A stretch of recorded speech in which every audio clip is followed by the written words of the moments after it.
રાજકોટ નાગરિક બેંકની પ્રતિષ્ઠા ભરેલી યોજાયેલી ચૂંટણીના પરિણામો જાહેર થતાં જ ચિત્ર સ્પષ્ટ થઈ ચૂક્યું છે। નાગરિક બેંકની ચૂંટણીમાં મામા ભાણેજ વચ્ચે રસાકસી ભર્યો જંગ જામ્યો હતો, જેમાં મામા ભાણેજના આ જંગમાં મામાની પેનલની જીત થઈ છે, એટલે કે જ્યોતિન્દ્ર મહેતાની સહકાર પેનલના તમામ ઉમેદવારોએ જીત નોંધાવી છે, જ્યારે ભાણેજની એટલે કે કલ્પક મણિયારની સંસ્કાર પેનલની હાર થઈ ચૂકી છે। બેંકના નવા ચેરમેન તરીકે દિનેશ પાઠક અને વાઇસ ચેરમેન જીવણ પટેલની નિમણૂક કરવામાં આવી છે। ચેરમેન દિનેશ પાઠક વર્ષોથી બેંકમાં ડિરેક્ટર તરીકે જોડાયેલા અને સંઘના સમર્પિત સ્વયંસેવક તેમજ ઇન્સ્યોરન્સ કંપનીના પૂર્વ અધિકારી છે, જ્યારે વાઇસ ચેરમેન જીવણ પટેલ ભૂતપૂર્વ વાઇસ ચેરમેન તરીકેની ફરજ બજાવી ચૂકેલા છે। તેઓ ઉદ્યોગપતિ છે।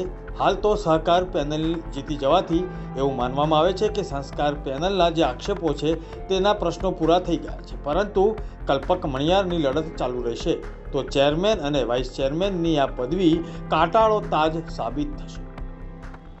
રાજકોટ નાગરિક સહકારી બેંકની ચૂંટણી પૂરી થયા પછીની જે પ્રક્રિયા છે એ અમારા ચેરમેન અને વાઇસ ચેરમેનની નિમણૂક કરવાની પ્રક્રિયા છે, જેની માટે આજે નોમિનેશન ફોર્મ ભરવાનું તારીખ હોય, ટાઈમ હોય, અત્યારે અમે લોકોએ બધા જ ડિરેક્ટરોએ અમારા વડીલોનું જે માર્ગદર્શન મળ્યું એ મુજબ સર્વાનુમતે અમે લોકોએ ચેરમેન તરીકે દિનેશભાઈ પાઠક અને વાઇસ ચેરમેન તરીકે જીવણભાઈ પટેલ, કે જેને જીવણ કાકા તરીકે ઓળખીએ છીએ, આ બંનેની અમે સર્વાનુમતે પસંદગી કરી છે અને એની દરખાસ્ત અત્યારે કરેલી છે, જેની માટે આવતીકાલે સવારે 11 વાગે બોર્ડ મળશે અને એ બોર્ડમાં ચૂંટણી અધિકારી શ્રીઓ દ્વારા અન્ય કોઈ ફોર્મ ન ભરાયા હોય, સર્વાનુમતે પસંદગી થઈ હોય તો આ વાતને ચેરમેન વાઇસ ચેરમેનની નિમણૂકને બહાલી મળશે સવારે 11 વાગે। બંનેનો ટૂંકો પરિચય। જી, દિનેશભાઈ પાઠક ચેરમેન તરીકે જે પસંદગી પામ્યા છે એ પૂર્વ અધિકારી છે।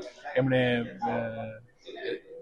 ઇન્સ્યોરન્સમાં એ ઓફિસર હતા અને સંઘ સાથે આરએસએસના સંપૂર્ણ સ્વયંસેવક છે અને બેંક સાથે પણ ઘણા ટાઈમથી જોડાયેલા છે। ખૂબ સારો અનુભવ છે, ડિરેક્ટર તરીકે પણ બેંકમાં રહી ચૂક્યા છે અને ફરીથી ચૂંટાયા એવા છે।